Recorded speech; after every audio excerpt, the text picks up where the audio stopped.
യുദ്ധം ഒരിക്കലും മനോഹരമായ ഒന്നല്ല.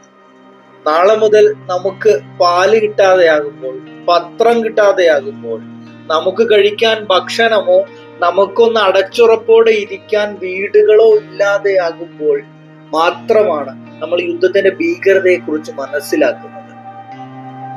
യുദ്ധം എന്ന വാക്കിനകത്ത് അധികാരത്തിന്റെ മുതൽക്ക് ഒരുപാട് വലിയ അർത്ഥങ്ങളുണ്ട്. അതുകൊണ്ട് അത് വെറുതെ ഉപയോഗിക്കാനുള്ള ഒന്നല്ല. നമ്മൾ ഈ ഡിപ്രഷൻ എന്നുള്ള വാക്കൊക്കെ ഉപയോഗിക്കുന്നത് പോലെ വളരെ സൂക്ഷിച്ച് കൈകാര്യം ചെയ്യേണ്ട ഒന്നാണ് യുദ്ധം എന്ന വാക്കും.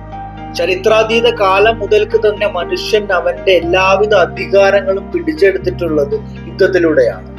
അതുകൊണ്ട് തന്നെ യുദ്ധം എന്ന് വെറുതെ ഒരിക്കലും പറഞ്ഞു പോകരുത്.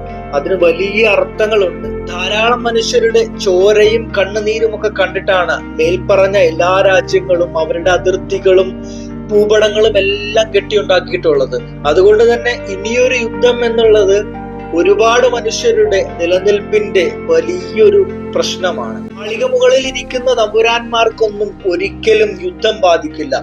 അതുകൊണ്ട് അവർക്ക് പ്രിവിലേജ്ഡ് ആയിട്ടുള്ള ആളുകൾക്ക് യുദ്ധം എന്ന് ആക്രോശിക്കാം. പക്ഷേ ഭൂമിയിൽ ജീവിക്കുന്ന മനുഷ്യർക്ക്, എല്ലാ കോൺസിക്വൻസുകളും അനുഭവിക്കേണ്ടി വരുന്ന മനുഷ്യർക്ക് യുദ്ധം അതൊരു വലിയ പദമാണ്. അതിനകത്ത് ധാരാളം പ്രശ്നങ്ങളുണ്ട്, അതിനകത്ത് ധാരാളം ഭീകരതയുണ്ട്. അതുകൊണ്ട് വെറുതെ പോലും യുദ്ധം എന്ന വാക്ക് ഉപയോഗിക്കാതിരിക്കുക.